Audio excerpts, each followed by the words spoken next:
अब किसी भी एक को एक्शन का फोर्स बोलना तो दूसरा को रिएक्शन का। अब ये नहीं बोल सकती हो कि इसको एक्शन का तो इसको रिएक्शन, ये डिसाइड नहीं कर सकती हो कि कौन एक्शन का है और कौन रिएक्शन का है, लेकिन एक जरूर एक्शन का होगा, दूसरा रिएक्शन का होगा। देखो क्यों नहीं डिसाइड कर पाएंगे, क्योंकि दोनों फोर्स एक ही टाइम पर एग्जिस्ट करता है। जिस समय ए बी पर लगाया उसी समय बी भी, थोड़ा भी टाइम गैप नहीं। इसलिए ये नहीं बोल सकती हो कि पहले तुम मारा था हमको तब हम तुमको मारे थे, ऐसा नहीं बोल सकती है ना। इसलिए कोई एक एक्शन का तो दूसरा रिएक्शन का। अब इसका कुछ प्रॉपर्टीज को अलग से डिस्कस करें, एक्शन रिएक्शन फोर्सेस की प्रॉपर्टी को।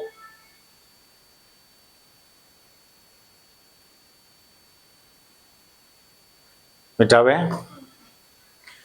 तो लिखो टॉपिक में properties of action reaction forces.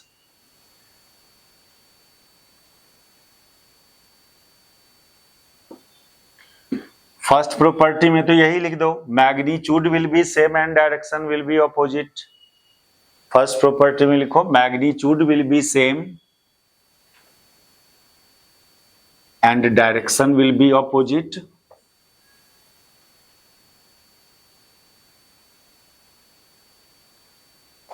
ठीक है।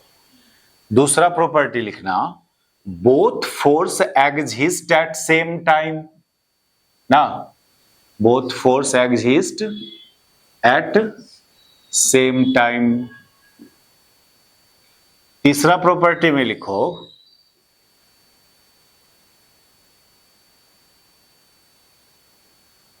These forces acts on different object.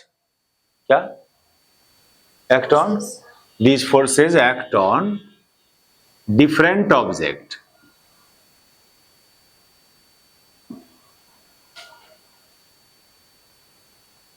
अरे एक्शन का ए पर लगा तो रिएक्शनों का क्या ए पर ही लग जाएगा, बी पर न लगेगा? नहीं, डिफरेंट बॉडी पर एक्ट करेगा। ये जो बात बोली थी यहां पर, इससे पहले वो ये जो लिखे थे हम लोग कि F A B equal to minus F B, ये ऐसा लिखी थी, ये तो ट्रू है, लेकिन ये ऐसे कोई लिखने जाएगा कि एफ ए बी और इसको इधर कर दो एफ बी ए बराबर कितना, ये गलत हो गया। क्योंकि ये ट्रू है तो फिर ये क्या गलत हो गया? अरे किसी को इधर कर दिए तो इतना हुआ तो ठीक तो था, क्या गलती हुआ इसमें? नेट फोर्स कब निकालती? जब दोनों फोर्स एक के ऊपर लगता तब ना। ये तो अलग अलग बॉडी पर एक्ट कर रहा है, ये समझिए बात। ये तो खाली ये दिखाया कि दोनों का मैग्नीट्यूड सेम एंड डायरेक्शन, ये इससे ये थोड़ी पता चलता है कि ये सेम बॉडी पर लग रहा है ना। लेकिन रिजल्टेंट फोर्स जीरो ऐसा तब बोलेगी जब दोनों फोर्सेज एक ही बॉडी पर एक्ट करता। ये तो ट्रू है लेकिन ये ट्रू नहीं है, समझे? ये ट्रू कब होता है? जब दोनों फोर्स सेम बॉडी पर एक्ट करता। ठीक है। अब धीरे धीरे हम लोग सब न्यूमेरिकल्स में इंटर कर रहे हैं। कंसेप्ट जो था इसमें इतने ही था, अब जो टेक्निक उकनिक सीखना होगा न्यूमेरिकल में सीखते रहेंगे हम लोग। टॉपिक बनाओ apparent wait and actual wait.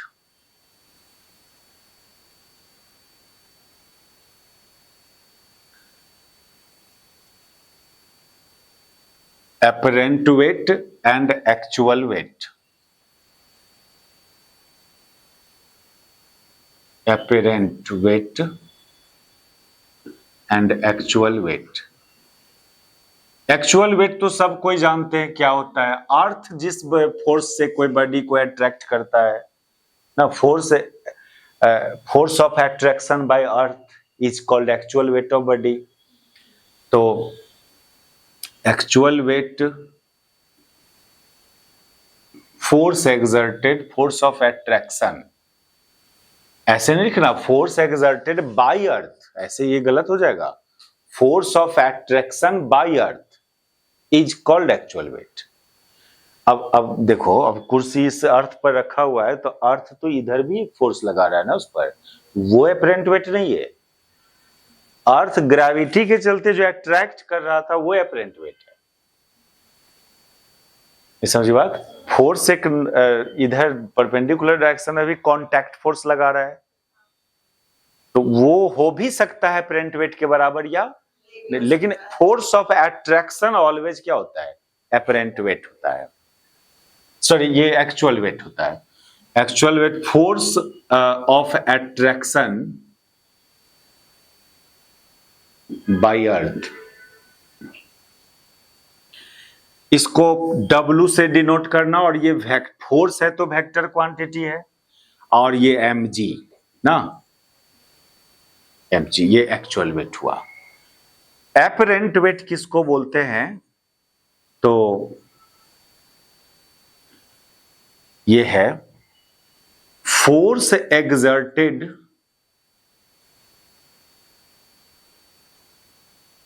Bye contact surface, force exerted by contact surface perpendicular to contact surface, perpendicular to it, ऐसे तो is called apparent weight।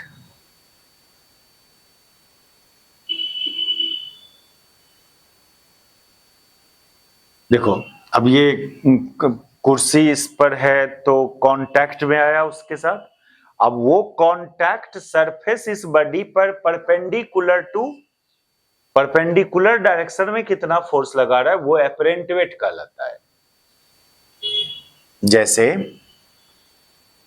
ये सपोज करो ये सरफेस है, कोई फ्लोर है, इस पर एक बॉडी रखा, तो ये जो कांटेक्ट सरफेस है ना, ये कांटेक्ट सरफेस बॉडी पर परपेंडिकुलर टू कांटेक्ट सरफेस जो फोर्स लगाता है इसी को अपरेंट वेट बोलते हैं। इसको डिनोट करना n से, देखो ये कांटेक्ट सरफेस इधरे फोर्स लगाएगा, ऐसा नहीं है, और भी डायरेक्शन में फोर्स लगा सकता है, लेकिन जो भी फोर्सेज होगा इस डायरेक्शन वाला कंपोनेंट को कांटेक्ट फोर्स बोलेंगे। एक्चुअली बाद में जब फ्रिक्शन चैप्टर पढ़ेगी तो वहां पर हम लोग बोलेंगे ऐसे फोर्स लगाया, ये जो कांटेक्ट सरफेस है बॉडी पर ऐसे लगाया फोर्स R। अब इस R का इधर वाला जो कंपोनेंट होगा R cos थीटा, वो अपरेंट वेट कहलाएगा। Always perpendicular to contact surface, वो अपरेंट वेट कहलाता है। तो अभी ये चीज नहीं दिखाओ, डायरेक्ट ये बताओ, जिसको n से डिनोट करेगी इसको नॉर्मल रिएक्शन फोर्स भी बोलेंगे। यही कांटेक्ट, यही हुआ आपका apparent wait, and it is also called normal reaction force.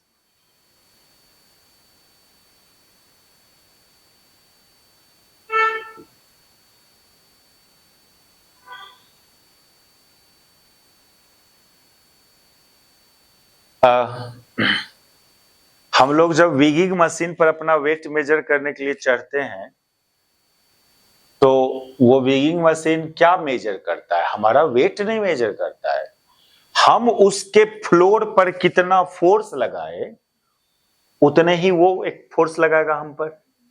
Action reaction forces होगा ना, हम यदि उसके फ्लोर पर 10 न्यूटन लगाए होंगे तो उसका फ्लोर भी हम पर ऊपर की तरफ 10 न्यूटन लगाया होगा, वो मेजर करता है।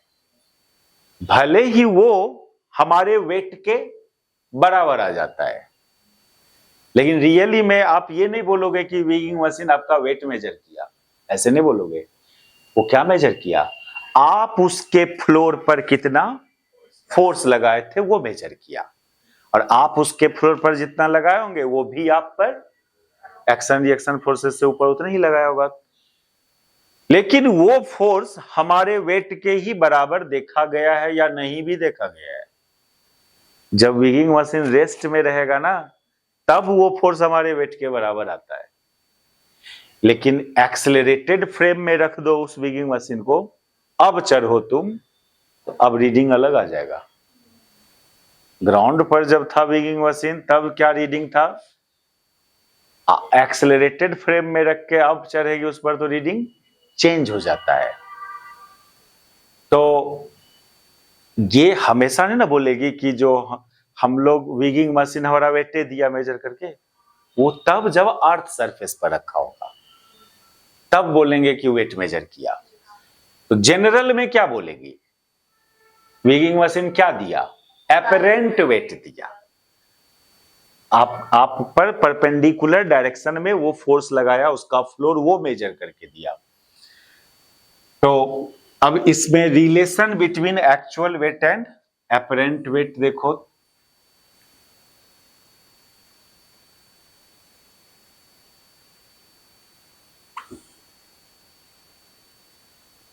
Relation between actual weight and apparent wait.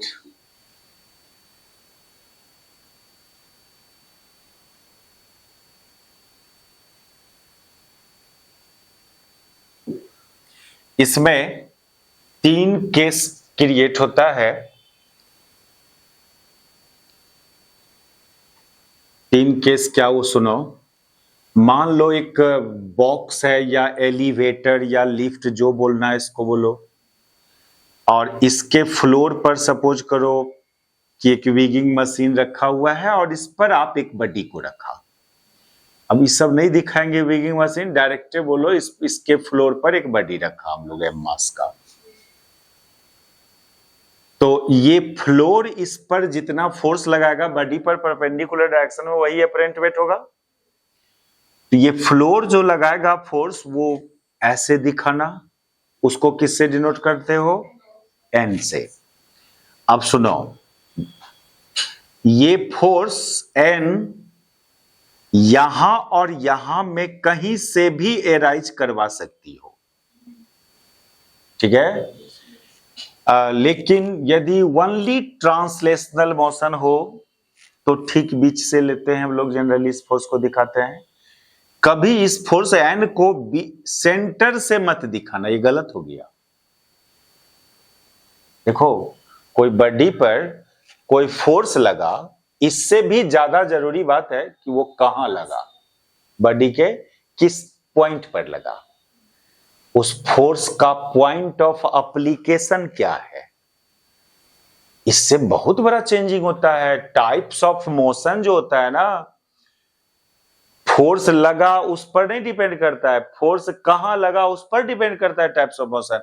मान लो कि एक रॉड है, इस रॉड पर तुम सेंटर के, जस्ट सेंटर के लॉन्ग 10 न्यूटन का फोर्स लगाओ, तो ये ओनली ट्रांसलेट करेगा बॉडी।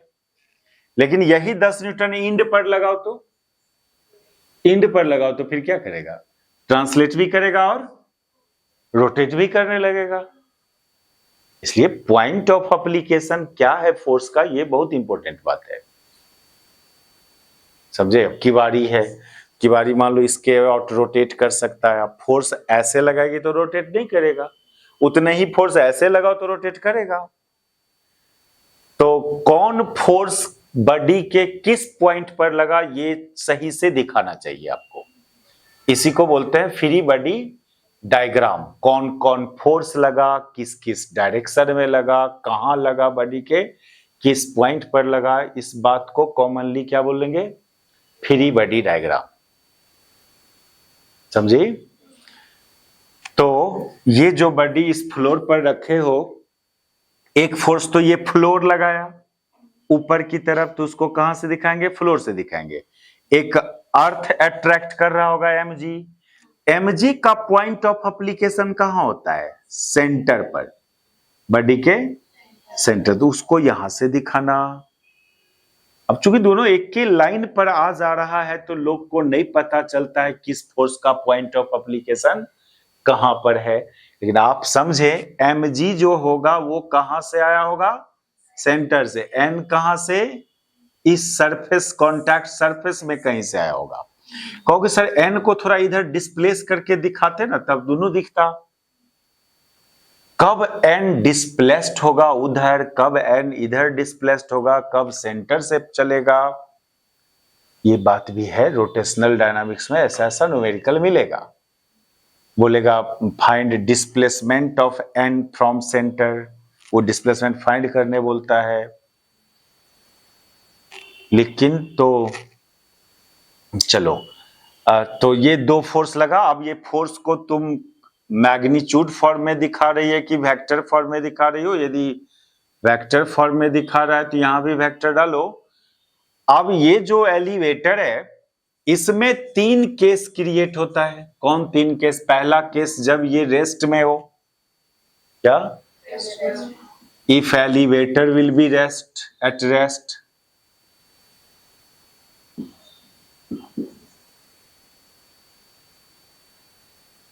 तो क्या होगा? जब एलिवेटर रेस्ट में होगा तो बॉडी, ये ब्लॉक जो, या अब ना खाली हम ब्लॉक को दिखाते हैं।